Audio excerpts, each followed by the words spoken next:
Hola, ¿qué tal?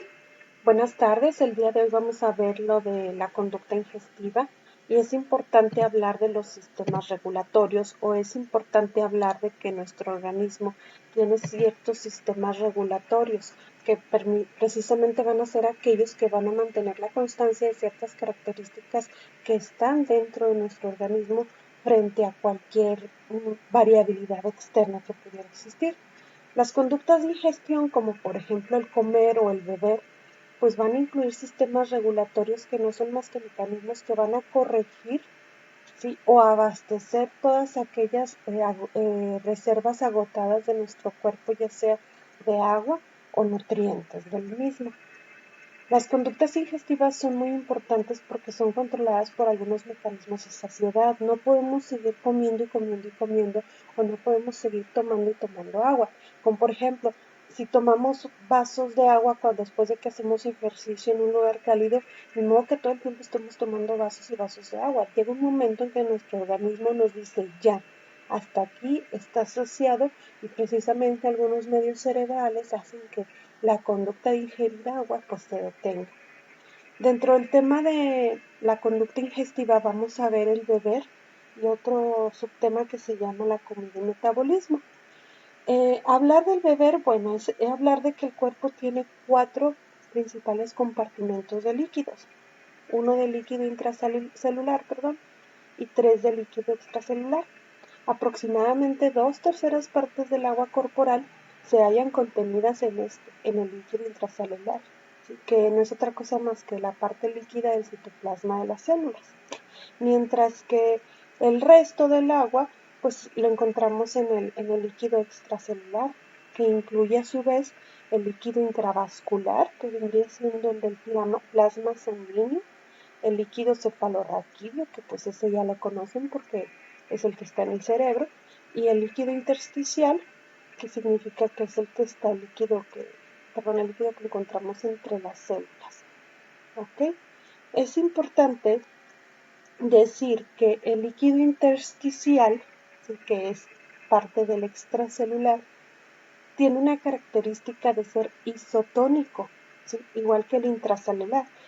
¿Qué significa esto? Pues que la concentración de solutos de las células y el líquido intersticial que las baña está equilibrado, de modo que el agua no entra ni sale de las células. O sea, esta parte isotónica hace que ciertas sustancias químicas hace que no entre ni salga el agua de las células. Pero si el líquido intersticial llega a perder agua, pues entonces se va a tornar más concentrado, y a esta situación o a esta característica lo vamos a conocer como hipertónico, ya que el agua pues va a salirse de las células. Pero si este líquido gana agua, entonces se va a diluir, y a esta condición le vamos a llamar hipotónica, y pues por ende el agua va a lograr entrar a la célula. Entonces es bien importante conocer la característica hipertónica e hipotónica del líquido intersticial. Hipertónico es cuando está más concentrado y el agua sale de la célula, mientras que hipotónico es cuando se diluye muchísimo más el líquido, y por ende el agua va a entrar a las células.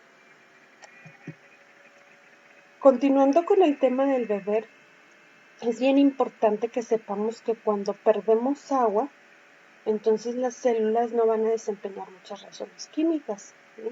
En cambio, si hay un aumento de agua, pues va a provocar que se rompan las membranas de la célula. Esto es muy importante entonces que la concentración del líquido intersticial, acuérdense que es el que está entre las células y pertenece al extracelular, sea controlado y regulado. ¿Ok?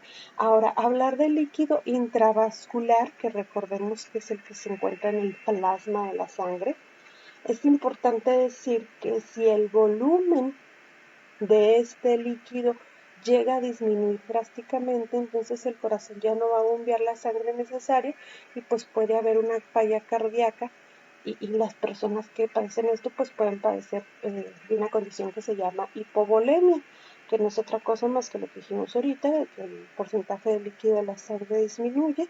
Esto generalmente se debe a cuando las personas tienen mucho vómito, diarrea, o incluso, por ejemplo, sangrado excesivo. Entonces, cuando esto sucede, puede incluso haber probabilidad de que las personas mueran porque sus órganos ya no reciben la sangre ni el oxígeno que necesitan para seguir funcionando adecuadamente. Ahora, existen dos características de los líquidos corporales. Una es la concentración de solutos en el líquido intracelular, ¿sí? Y el volumen de la sangre sería la otra característica. Entonces, si llegamos a perder sangre, ¿sí? por lo que sea, pues entonces se va a reducir el volumen de líquido intravascular, es decir, que está en el plasma sanguíneo, pero no hay efecto sobre el volumen del líquido intracelular. Una comida salada, por ejemplo, puede elevar la concentración de los solutos en el líquido intersticial, provocando la salida de agua de las células, pero no provoca la hipovolemia. ¿Okay? Ahora vamos a ver que dentro de este tema existen dos tipos de sed. Por lo general, el cuerpo humano ingiere más agua y sodio del que necesita, pero para eso existen los riñones, que son los que se van a encargar de excretar el exceso de agua y sodio que está en nuestro cuerpo. Si los niveles de agua o sodio descienden demasiado, se disminuyen, entonces se van a activar los mecanismos de corrección, beber agua o ingerir sodio. La sed, es importante mencionar que existen dos tipos de sed, la sed osmótica y la sed volumétrica. ¿Pero qué es la sed? La sed es una sensación que todas las personas tienen cuando se sienten deshidratadas. El apetito por la sal es muchísimo más raro, pero la sed es cuando estamos deshidratados, entonces tenemos esa sensación. La sed osmótica, esta es la que va a ocurrir cuando aumenta la concentración de líquidos, de solutos en el líquido intersticial, recordemos que es el que está entre las células. Lo que va a hacer que salga el agua de las células, estas disminuyen su volumen y entonces los riñones van a empezar a excretar grandes cantidades de sodio y agua. Nos va a faltar mucho sodio y mucho agua en nuestro cuerpo. Entonces, un ejemplo de esto, por ejemplo, sería cuando consumimos sal, surge la sed osmótica. La sal hace que se rompa, precisamente disminuye el volumen de este líquido, los riñones empiezan a excretar demasiado sodio y agua y entonces sucede este tipo de sed. Dentro de este tipo de sed, de la sed osmótica, existe el órgano vasculoso de la lámina terminal, por sus siglas es el OVLT, órgano vasculoso de la lámina terminal. Este lo localizamos en el lado sanguíneo de la barrera hematoencefálica. Recordemos que la barrera hematoencefálica es la barrera que se encuentra entre la sangre y el líquido cefalorraquídeo del cerebro. Entonces, lo encontramos en el lado sanguíneo de esta barrera y es elemental para que una persona consuma bebidas, ya que contiene ciertos osmorreceptores en la región precisamente del tercer ventrículo cerebral. Y entonces estos son los que van a permitir que activen el estimular que bebamos. Entonces estos receptores o los OBLT son los que a nivel cerebral le avisan a nuestro cuerpo que necesitamos beber agua. Por otro lado tenemos la sed volumétrica.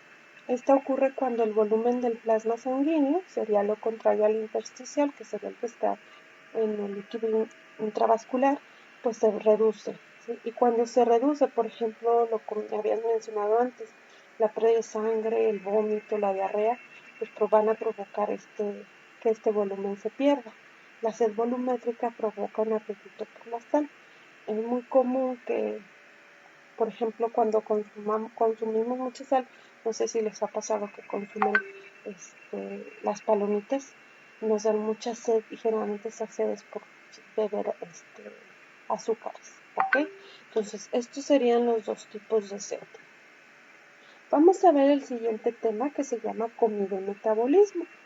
Aún no se sabe con exactitud cuáles son las variables del sistema para el hambre, pero sí tenemos tres objetivos de comer. El primero es construir y mantener los órganos del cuerpo. El segundo es obtener la energía para todos los movimientos musculares que hacemos. Y el tercero es para mantener hasta cierto punto nuestro calor corporal. No sé si por ahí se han dado cuenta que cuando hace mucho frío tenemos mucho apetito por azúcares y estamos nada más come pan o tomando mucho chocolate. Bueno, es para mantener el calor corporal. Entonces, para que las células permanezcan vivas, ¿sí?, es muy necesario que éstas sean abastecidas de combustible y oxígeno. El combustible prácticamente proviene del tracto digestivo, pero a veces el tracto digestivo está vacío, como por ejemplo en las mañanas, ¿sí?, pero nuestro cuerpo siempre va a tener reservas de nutrientes para las células. Estas reservas pues son los carbohidratos y las grasas, son las principales reservas del cuerpo humano. A corto plazo tenemos esta reserva de carbohidratos que las localizamos en las células del hígado y en los músculos. El glucógeno pues es el carbohidrato muchísimo más común. ¿Qué es lo que pasa aquí? El hígado pues va a convertir la glucosa que consumimos, ¿sí?, en glucógeno, estimulado por la presencia de insulina. Recordemos que la insulina es una hormona péptica que la produce el páncreas. Entonces los carbohidratos son importantes para que el cerebro se mantenga, porque el cerebro vive de glucosa, pero la glucosa tiene que entrar al cuerpo y ser transformada. Y por otro lado tenemos la segunda reserva de nutrientes, que vendrían siendo las grasas, pero estas serían a largo plazo. Los más comunes pues son los triglicéridos, disculpen ahí la falta de ortografía.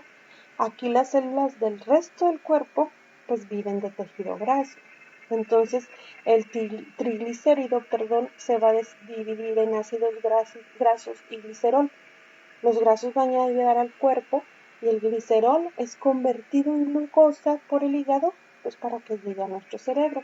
De ahí la importancia de que nosotros consumamos tanto carbohidratos como grasas para mantener un cerebro sano, pero todo con medida, evidentemente. Entonces de aquí nace la importancia, por ejemplo, de cuidarnos las personas que luego tienen diabetes, ¿sí?, que muchas veces no producen insulina, el páncreas no produce insulina, y al no producirla, pues entonces no transforma esa glucosa que llega al cuerpo y evidentemente nuestro cerebro pudiera haberse dañado. Las personas con problemas de diabetes, sobre todo que no están siendo tratadas, empiezan a tener fallas a nivel cerebral gracias precisamente a esto que acabo de explicar. Entonces es muy importante que cuando el tracto digestivo está vacío, se le conoce como fase de ayuno. Mientras que la fase de metabolismo, que ocurre cuando la comida está presente en el tracto digestivo, entonces a esto se le conoce como la fase de absorción. ¿Ok? Con esto terminamos los dos temas del día de hoy, que es el beber y comida y metabolismo. Espero haya quedado un poco claro. Recuerden darle like y hacer comentarios en la página. Muchísimas gracias por su atención.